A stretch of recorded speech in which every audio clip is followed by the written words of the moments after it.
guys, I am back and I am doing a video on my 10 tips on how to grow your hair and retain length, and also how to if you're transitioning, this will also work for you. So the first thing for me that works is doing protective styles. The reason why I say protective styles is because if you're trying to grow your hair, you want your ends to be covered the majority of the time. And it's really important to make sure that, you know, you're doing a protective style that works for you, whether it's 2-strand twist or flat twist, or you can even get braids. You can do a lot of different protective styles, but as long as, you know, your ends are covered.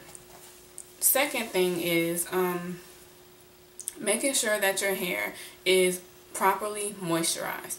If you're doing a protective style and you're not moisturizing your hair, then it's really not going to be beneficial for you, because one of the key things is to moisturize your hair. That probably should have been number one, but moisture. It's really important to keep your hair moisturized. If you know your hair type and you know what type of moisture you need, then you know that's probably, you know, something that you should check into for your hair type and knowing how much moisture your hair needs. For me, you know, at first when it was hot outside for me, I found that I didn't need as much moisture. When I had protective styles, I would only moisturize my hair maybe every 3 days at the max. But now, since it's getting colder, I found that every other day, or even sometimes every night. It just depends on how cold it was that day. So and also, water is your friend. Water is your friend. I can't stress that enough. If you are going to moisturize your hair, then like, you know, when you're having some type of protective style in already, spritz your hair with just a little bit of water, not to get it wet, but to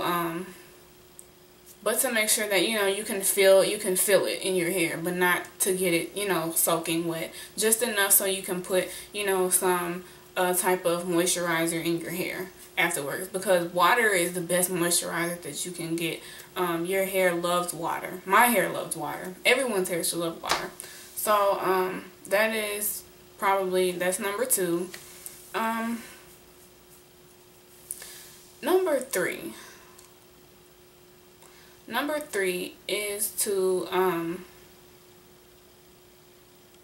wash your hair with shampoo and conditioner, or you can just wash your hair with a conditioner, making sure that your hair is properly moisturized when you are when you're washing and conditioning it. Make sure that, you know, the products work for you. Find products that work for you. That's what I mean. Find products that work for you. If you know, you're into using the 100% natural and organic type of hair for natural girls or transitioning girls, then I would say, you know, definitely stick with that. But make sure you find something that works for you. You know, if you need a lot of moisture, find a moisturizing shampoo and a nice moisturizing conditioner. If you want to make your own conditioners, you can do that too.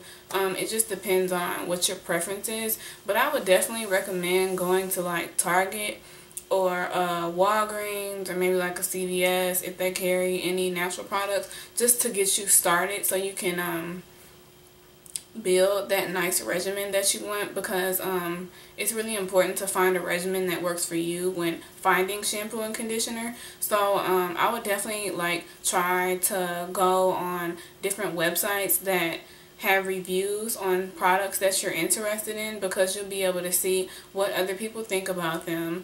Go on YouTube and find different videos on product reviews. There's a lot of different product reviews out there on a lot of natural hair products. So I would definitely recommend doing that before you try something, because, you know, you never know what the result is going to be. That's where I started when I first started using different shampoo and conditioner. I went to Walgreens. Shea Moisture was the first thing that I got, because I really liked their products. They weren't too expensive and they worked perfectly for my hair, and got me to a very moisturizing place with my hair. And also, in addition to shampoo and conditioning, you make sure that you want to do a deep treatment, and this is number 4. So you want to do a deep treatment because deep conditioning your hair, whether you've been manipulating it a lot or you've had it in a protective style, you know, you need to get that moisture back into your hair. So I would definitely recommend deep conditioning your hair and finding a nice deep conditioning treatment.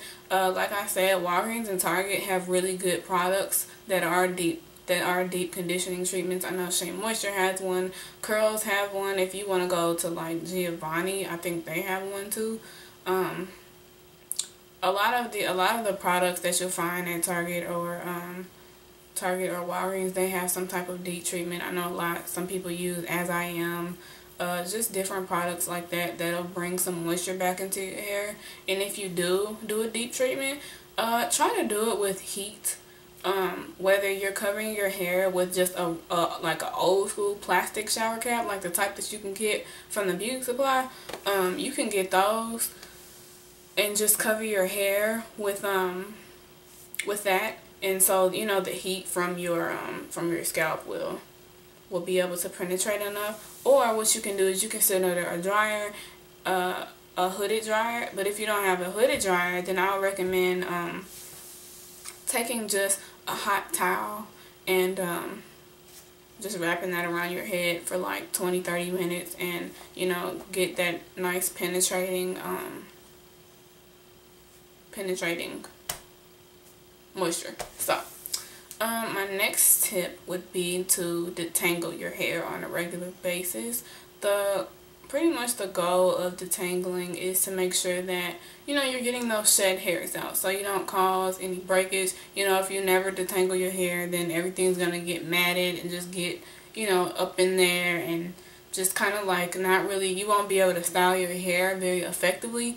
So I would recommend finger detangling if you are trying to grow your hair out, because, you know, they're your fingers. You don't have to worry about, you know, like a comb snagging your hair. But I would recommend making sure that your nails are even and not with any snags on them, because that can snag your hair. But I mean, that's not really all the time. So I would definitely say finger detangling your hair and using some type of conditioner or leave-in conditioner or detangler that can help you aid in detangling your hair. Like when I use Kim Tube's Love Naturals detangler, that was a really good detangler for me because it provided me a lot of slip, and I could finger detangle very easily, which I have not been able to do in the past. Another thing that I would say is just listen to your hair. If you try a product and I guess this is 5. Listen to your hair. If you try a product and you instantly feel that, you know, your hair just kind of just, you know, like it just kind of just limp, you know, like, how do I explain this? Yeah, like if you're trying a new product and you notice a difference in your hair, something that you don't like, maybe it has like a squeaky type of feeling, maybe no moisture, or that your curl pattern changes or something, then, you know, it will be maybe best to not use that product again. You know, you have to try it out and see what you like when it comes to product use. And yeah, you have to see what you like when it comes to product use. Let's see. So, I was at 5. Okay, so 6. I would say,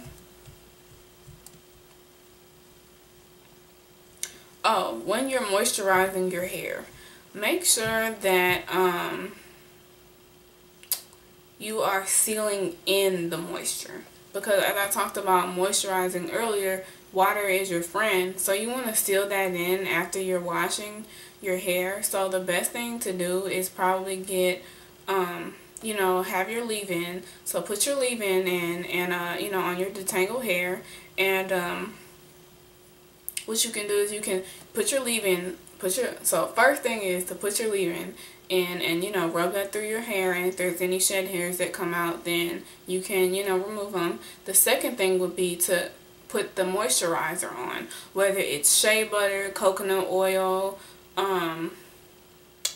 what else? I mean, just any type of moisturizer that you have, maybe cream based type of thing. You can use that as a moisturizer. And then I would strongly recommend some type of oil to seal in that moisture. So I actually use like jojoba oil or sweet almond oil or olive oil or any type of oil that, you know, will help penetrate your hair. So I would definitely recommend doing that if you're transitioning, you know, if you're trying to grow your hair out. I would definitely recommend doing that so you can make sure that you're getting the best moisture possible for your hair. So the seventh thing is to do a hot oil treatment if you know that your scalp gets dry, because what the hot oil treatment will do is it'll penetrate your scalp. And you can also do this in addition to your deep, when you're doing your deep conditioner, you can also do a hot oil treatment too, or even before as a pre-poo if you want to. So that's just a recommendation on my part. And then the eighth thing will be to make sure that you're keeping your ends clipped and trimmed if you're trying to grow your hair out. Now, if you're transitioning, you could clip your hair over time, because you're probably going to still have some relaxed ends, most likely. So what you want to do is make sure you keep your hair in protective styles. So you can kind of like try to blend those ends in with, you know, your natural hair, but over time clip it, or I mean you can do a big chop if you know you want to just get rid of all the ends together. But just make sure that you keep your ends trimmed, even though you are trying to grow your hair out. And you know, you want to make sure that you're growing good hair out. You don't want to grow your hair out and, you know, you get to your goal length and, oh, I have to cut it all off because I didn't keep my ends trimmed. So some people wait, some people do them once every 6 months, once every 8 months, once a year. I do mine about once every 3 to 4 months, because I've noticed that I've had just a little bit of breakage when I did some styles on my hair versus others. So yeah, and so your hair grows between like 1/4 and 1/2 of an inch throughout a year. Every month. And so if you clip your ends, you don't have to, you know, you don't even have to clip a lot. You can clip just 1/8 of an inch, but make sure that you're paying attention to them, because that can, you know, having split ends can even mess up you doing just a protective style, because they're getting caught everywhere while you're trying to do something, you know. So you definitely want to make sure that you know, you're making sure that your ends are trimmed, and that you're just making sure that you maintain your hair. Oh, the ninth thing would be to make sure, and this is kind of like a 2-in-1 type of thing. The ninth thing would be to make sure that you're covering your hair at night with a satin scarf, a satin bonnet, or sleeping on some type of satin pillowcase, because it's really important to make sure that you lock that moisture in overnight so your hair doesn't dry out. So that would definitely be the ninth thing to do. I sleep on a satin pillowcase, and I also have a satin bonnet that I use for my hair to make sure that I have as much moisture locked in as possible so my hair isn't dry the next day. And then the 10th thing to do would probably be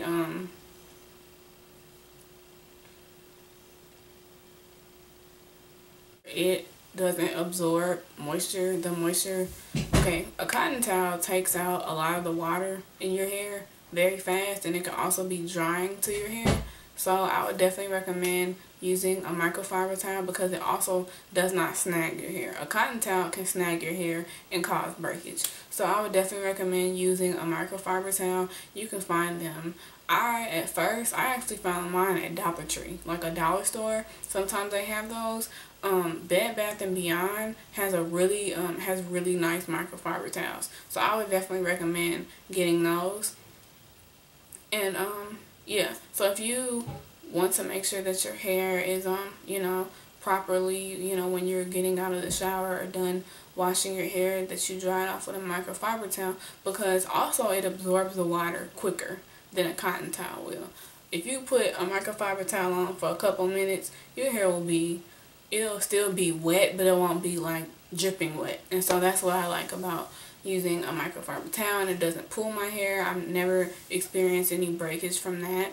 And then also, if you do experience a lot of breakage, I would definitely recommend seeing maybe what the breakage is being caused from. It may be a lack of protein, so you may have to do a protein treatment.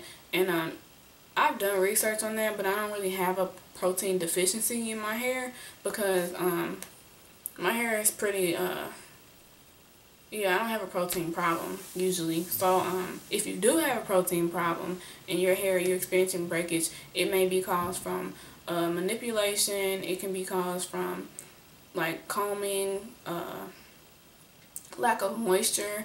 You're doing your hair while it's dry. It's probably sometimes it's good to do your hair when it's moist or wet. You know, if you spritz it with some water to prevent breakage. That's probably one of the biggest things that happen when I guess you're trying to grow out your hair. You want to prevent breakage because breakage can lead to split ends. So keeping your ends trimmed, keeping your hair moisturized, paying attention to your hair, seeing what your hair needs and how it responds to things. Those can be all things that you can do to grow your hair out and retain length and just, you know, keeping your hair healthy. So I hope today that you guys got a lot of tips on how to grow your hair out and how to transition. You guys enjoyed it, and I also put some things in the description box that I think will be very helpful for you.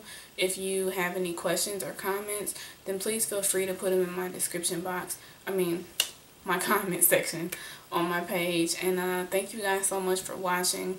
And yeah, alright, good luck, happy growing, because I'm growing my hair out, and I think I'm gonna go for maybe another 6 months to another year to see how long I can get it. And my goal length is I don't want waist length hair. I think that's way too long. So not waist length, but pretty long. So alright, thank you guys for watching, and I will see you guys soon. Bye bye.